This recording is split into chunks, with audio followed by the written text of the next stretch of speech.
Aquí hay un montón de moléculas. Vamos a ponerlas así. Unas son el triangulito solo y otras son este matacho. Las dos se pueden pegar, pero imaginémonos que son cientos de moléculas, miles de moléculas. Y no hay sino esas dos, o triángulo solo o el otro. ¿De qué depende que se pegue un triángulo o se pegue el otro? Lo primero es de la cantidad que hay. Concentración, ¿no? Es decir, usted llega a la fiesta de la Facultad de Medicina y usted empieza a buscar a sus compañeros, pero no hay sino dos personas de su semestre. Y en cambio hay 400 del resto del semestre. ¿Cuál es mayor la probabilidad de que usted se reúna con sus compañeros o se reúna con usted? Por pura probabilidad es más probable que sea con nosotros. Por concentración, están mucho más concentrados, cantidad, probabilidad, volumen, los que no son de su semestre. Pero si por casualidad usted se tropieza con el compañero de su semestre, usted no lo suelta ni abajo. Y eso se llama afinidad. ¿De acuerdo?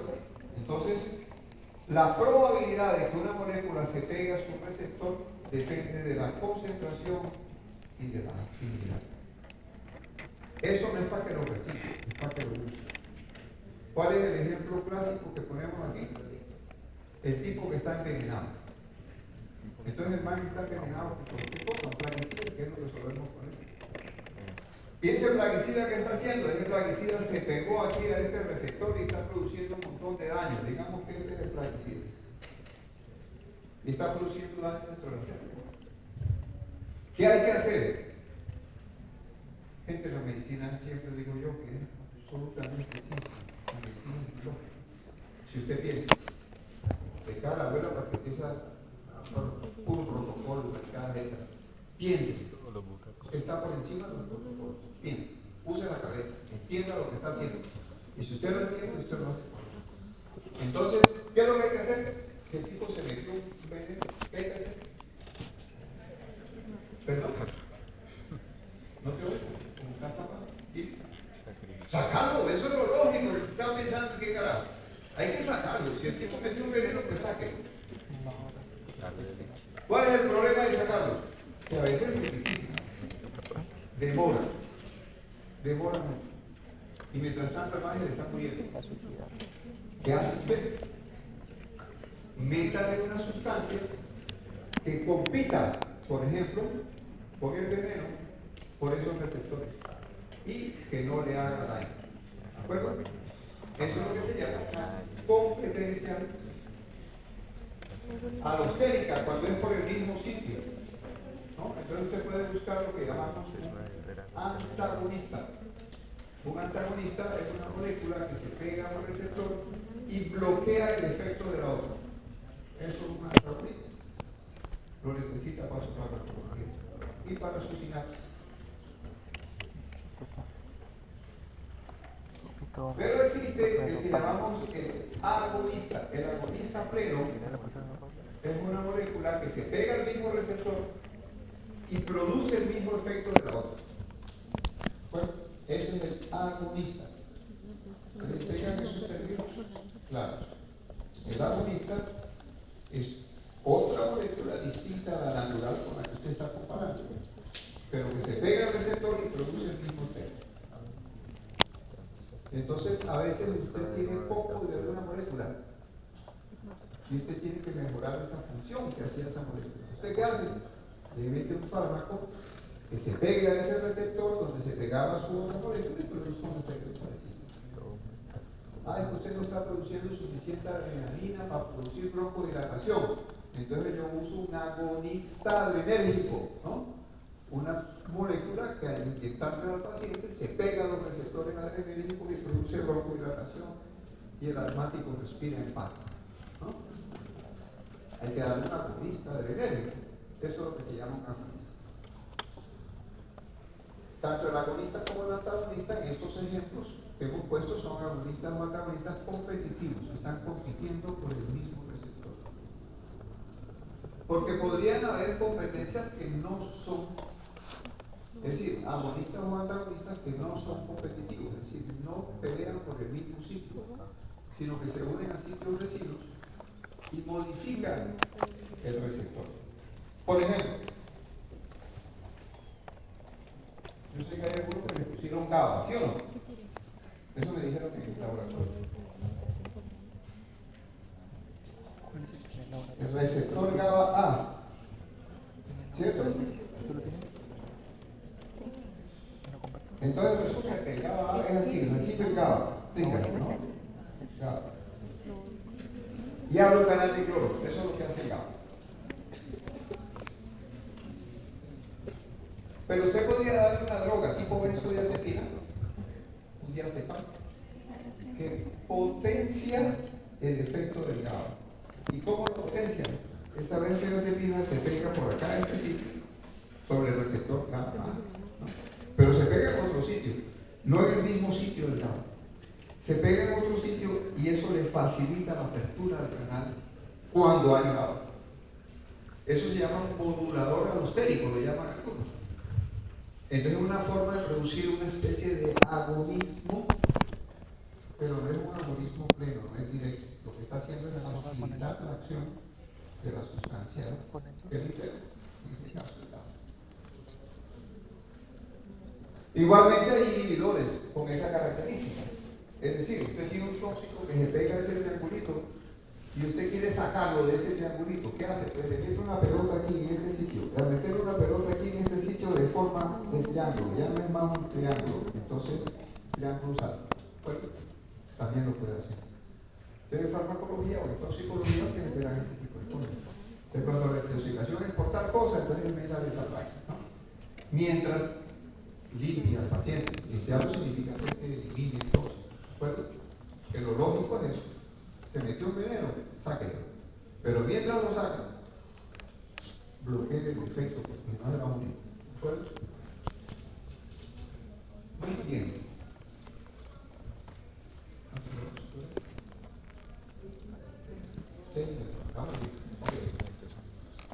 Bien, entonces, hasta aquí el resumen que llevamos. Funciones grandes de las proteínas de membrana, transporte, que son canales cargadores, enzimas, receptores y estructura. De las enzimas, vamos a comentar un par de cosas. Las enzimas generalmente trabajan acopladas a receptores. Esto lo vieron ustedes, yo lo voy a asegurar, con certeza. Pero se lo estoy volviendo caricatura y recordando. Entonces, los receptores, como este triangulito, trabajan unidos a las enzimas. Entonces, ¿cuál es el matacho que yo suelo hacer de la enzima? Mire, este es el matacho de una enzima. Y aquí está el matacho del receptor. A veces el receptor es al mismo tiempo una enzima. Acuérdense que son divisiones didácticas nada más. Entonces, ¿en qué consiste el asunto? Usted trae aquí una molécula agonista que produce un efecto, se pega aquí al receptor. ¿Y cuál es el efecto? Modifica la estructura de la molécula vecina. ¿Y qué significa modificar la estructura vecina? Que la estructura vecina saca las uñas. Ese triángulo que lo tenía escondido, lo sacó. Lo expuso, cambió de estructura y expuso la fracción catalítica, que es esa uña. Esa fracción catalítica ahora puede pasar, por ejemplo, desde ATP a AMP cíclico. Acuérdense del AMP cíclico que vieron en biología. Fue el primer segundo mensajero que se describió en la literatura, eso es premio Nobel. No era AMP cíclico, sino los segundos mensajeros en general. Bien, entonces, generalmente las enzimas trabajan acopladas a los receptores. ¿De acuerdo? Eso quiere decir que las enzimas pueden estar en estado activo o en estado inactivo. Cuando una enzima se activa, produce una reacción intracelular que no estaba ocurriendo antes. El ejemplo típico es el de la AMP cíclica. Una adenilciclasa catalizando la producción de la AMP cíclica. Entonces, de ATP, eso siempre ponemos el mismo ejemplo porque es el clásico. AMP cíclica. Es decir, el adenosino fosfato porque es una estructura cíclica. Esa estructura cíclica permite activar a otro conjunto de enzimas. ¿Cuáles son esas enzimas? Generalmente son proteínquinasas. ¿Qué caso? Hay diferentes tipos de proteínas. Proteínquinasa C, la A. Digamos que aquí hay una proteínquinasa. ¿Qué hace la proteínquinasa? Cualquier proteínquinasa. ¿Cuál es la función?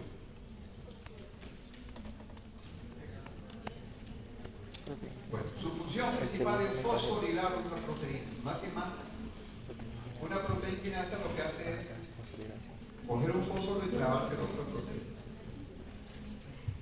Siempre que usted fosforile una proteína, usted le cambia la forma. Si le cambia la forma, cambia la función. Entonces, ¿cuáles son los sitios clave? Esa fosforilación puede ocurrir en muchos sitios y con certeza en biología celular ustedes vieron muchos casos de eso, que no lo recuerden en otra vaina. Pero hay dos sitios claves. Esa proteínquinasa puede fosforilar una proteína de membrana. Esa proteína de membrana podría ser un canal. Si es un canal, podría abrirlo. Entonces empiezan a ocurrir cosas a través de ese canal. Por ejemplo, cambio de potencial por la corriente que se da.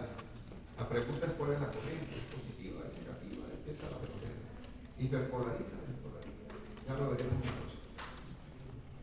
Es decir, puede activar canal, pero también puede ser que era un canal que estaba abierto y al fosforilarlo lo cerró. Entonces, en resumidas cuentas, el efecto sobre la membrana celular puede ser de cambio de permeabilidad a la membrana. ¿De acuerdo? Eso es uno de los efectos gaseosos.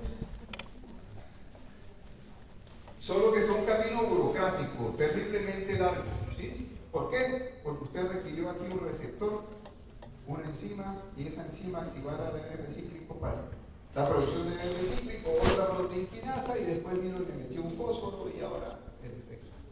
Tremenda vuelta para abrir un canal, o tremenda vuelta para cerrar un canal. ¿No? Pero ahora piense que podría ser no un canal, sino podría ser otra enzima, podría ser un receptor, podría ser cualquier otra proteína. Por lo tanto, las posibilidades de efectos fisiológicos son muchas. Ok. Pero a mí el sitio que más me gusta es que esa proteínquinasa pueda actuar sobre la expresión del DNA. Y esa es la parte más chévere, porque eso es lo que explica lo que llamamos la plasticidad de los tejidos. No es que sean plásticos, plasticidad es que se utiliza esa palabra para hacer analogía con las artes plásticas. ¿Qué hacen las artes plásticas? Tienen una gran habilidad de adaptar las formas, los colores, las imágenes, lo que sea. Es decir, tienen una gran capacidad adaptativa con la herramienta que trabajan. Entonces, plasticidad significa gran capacidad de adaptación. ¿Y por qué tiene capacidad de adaptación? Porque usted va a modificar la expresión del DNA. Entonces,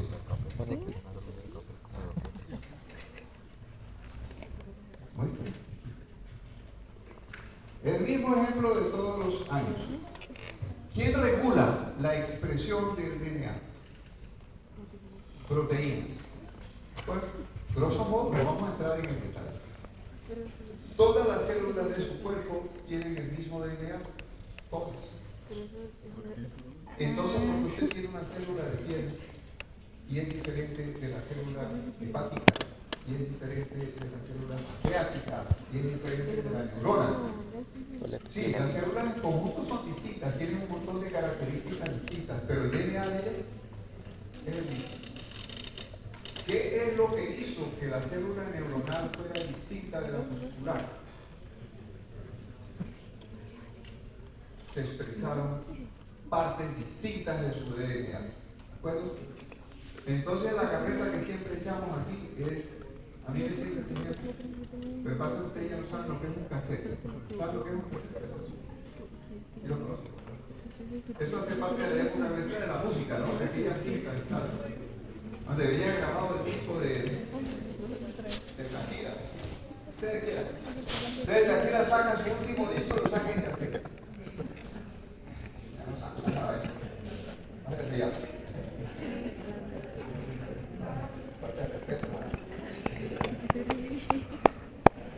Entonces ella manda a sacar 2.345.000 cassettes.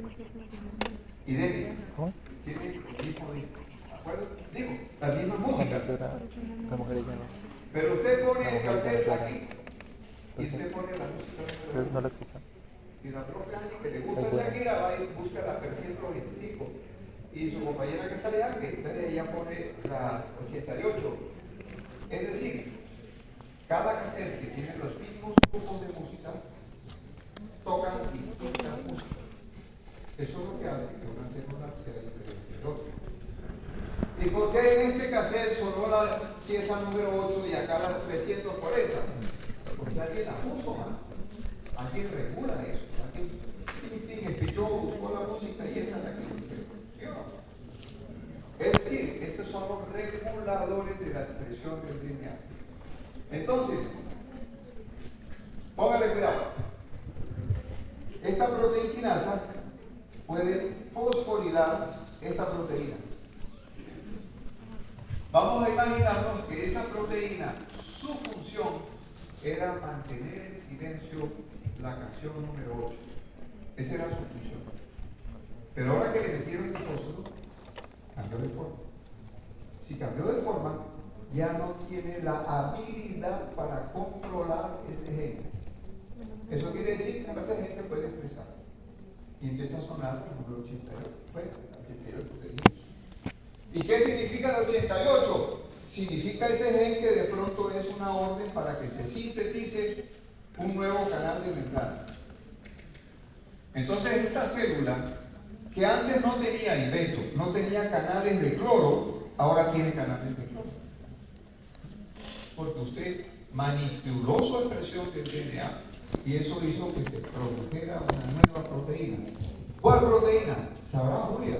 Depende cuál es el gen que usted expresó. ¿De acuerdo? Entonces puede cambiar completamente la función de esa célula, porque apareció una proteína que no estaba antes. Eso se llama upregulation. Ustedes han visto eso. ¿Qué sé yo? En su materia. ¿De acuerdo? Por eso, esos son los fundamentos de la memoria y el aprendizaje.